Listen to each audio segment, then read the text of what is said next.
You know, in the world of law, words are, well, they're everything. But what happens when a court's own reasoning gets put on trial, and the person doing it is a scholar whose only weapon is pure logic? So this is the man at the center of it all, Dr. Chen Jingyuan. He's a physicist, and his specialty is something called complex systems theory. And that quote you just saw? It perfectly captures the absolute paradox at the heart of his incredible story. Just think about it. The one thing that defined his entire life's work, his academic background, was twisted and used as the main piece of evidence against him.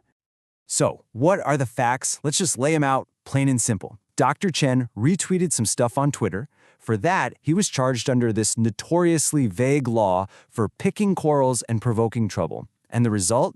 It wasn't just a slap on the wrist or a fine. We're talking a serious prison sentence, 1 year and 8 months.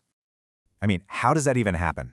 How can a few retweets lead to prison? That's the huge question here. And more importantly, what does his defense tell us about the nature of justice itself?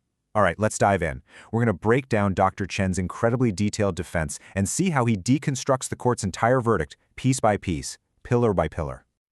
Okay, so let's start with the first pillar of the court's case. And you could argue this is the most important one. It all rested on the idea that what Dr. Chen did actually caused real, tangible harm in the real world. You gotta have that, right? Without it, the whole charge just falls apart. The prosecution's whole argument was basically this. They said that by retweeting what they called false information, he directly caused serious public disorder. See that connection? That cause and effect claim was the linchpin, the one thing holding their entire case together.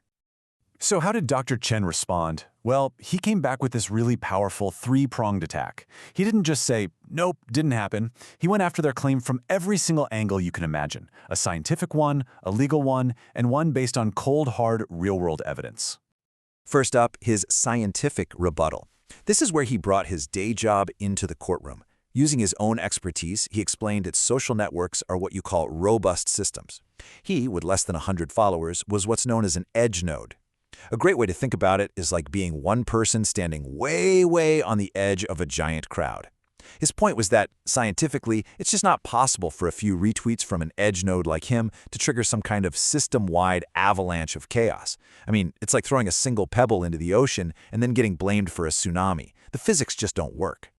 And then, after the science, came the real-world proof. And this might be the most devastating part of his entire defense. Get this. After he gets out of prison, he goes online and the exact same dangerous posts are still there, untouched. And their impact? Pretty much zero. No engagement, no likes, no retweets, no cascade, no avalanche, absolutely no chaos. It just perfectly shows this giant gap between what the court claimed happened and what actually happened in reality. All right, so the whole idea of consequences is now on shaky ground. So the next pillar to get dismantled was the court's definition of the act itself. In other words, what did Dr. Chen even do? Now, the court didn't get specific. They didn't pick out 1 or 2 posts. Nope. They just made this big blanket statement. Everything that Dr. Chen shared was false information. And using that simple catch-all label was absolutely crucial for them to make their case. But this is where his defense gets really clever. He just methodically takes that label apart. He sorted his retweets into 4 simple categories. You had art, like cartoons. You had emotion, like a memorial picture. You had opinion, like political commentary. And then you had factual descriptions. And his point was so simple, but so powerful. How can a cartoon be false? How can an emotion be false? How can an opinion be false? They can't, right? They aren't even in that category. And this is where he introduced a concept from philosophy. He accused the court of making a fundamental logical error. It's called a category mistake. He argued that they were taking things that can't be proven true or false, like art and opinion, and treating them like they were simple facts. So by just slapping that one label, false information, on everything, he said the court was making a huge, basic mistake in its reasoning. Okay, this next part might just be the most fascinating piece of the whole puzzle. It's all about intent, the question of knowing. In law, they call it mens rea, which basically means the guilty mind. For Dr. Chen to be found guilty, the court had to prove he knew what he was doing was wrong. So, let's look at how the court tried to prove it. Their logic was surprisingly simple. It went like this. Dr. Chen has a PhD. That means he's highly educated. Therefore, he should know better. And boom. From that, they concluded he must have had guilty intent. His own education was used as proof of his crime. Wild, right? But now, watch this. This is where Dr. Chen pulls off this brilliant reversal. He takes their logic and just flips it right on its head. He says, "You're right. I do have a high level of education, and that education gives me expert analytical skills. And guess what? Those exact skills are what told me my actions were scientifically harmless." You see what he did there? He argued that his expertise was actually the proof of his innocence, not his guilt. And here it is in his own words, which were just so powerful. He said, "Precisely because I'm a PhD in this field, my professional judgment made me knowingly aware that my actions were harmless." I mean, he just took the very core of their argument about his mindset and completely turned it against them. It's an incredible piece of logical jujitsu. But he didn't stop there.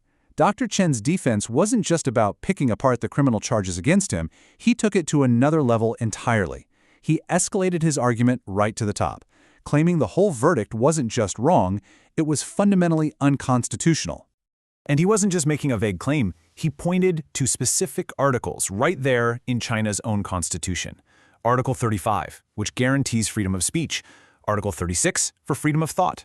And Article 41, the one that protects a citizen's right to criticize the government. His argument was that this entire case was a direct violation of these fundamental, constitutionally protected rights. So when you step back and look at the whole thing, what's the big takeaway? You've got the science, the logic, the law, and one central theme just keeps popping up. This whole case seems to be about a profound breakdown of language and logic itself. In fact, if you look at the verdict through the lens of philosophy, some would argue its logic is so flawed it's not even real reasoning. It's what you'd call pseudo-reasoning. Something that looks and sounds like a logical argument on the surface, but the moment you start to poke at it, the whole thing just collapses. A perfect example of this is that core claim of serious public disorder. Philosophically, that's called an empty assertion. It's a statement that's made with absolutely no connection to anything you can actually see or measure in the real world. It was a claim floating in thin air, with no evidence to back it up. And that really gets to the heart of the analysis, right? The idea that these key legal terms, words like disorder or false information, became completely disconnected from what they actually mean. The argument here is that they stopped being legal concepts and were instead being used as political rhetoric. And the proof for that empty assertion? Well, this number really says it all.